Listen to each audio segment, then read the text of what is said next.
Welcome to Tenor Tech, where I solve the problems you didn't even know you had. You start by collecting only what matters, an HB for light outlines and a 2B for darker strokes.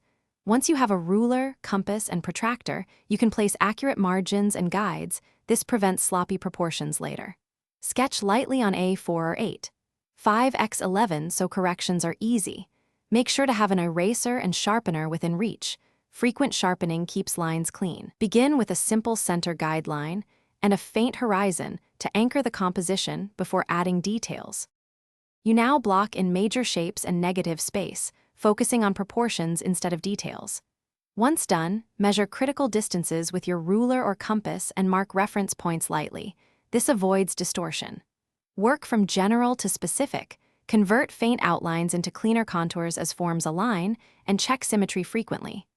Make sure to vary pressure for depth, lighter for distant planes, heavier for foreground edges. Continue refining until the composition reads correctly before committing to final lines. You finish by inking or darkening your final lines and carefully erasing guidelines.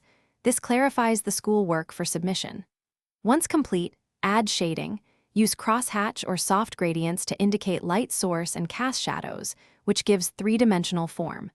Make sure to step back periodically to assess balance.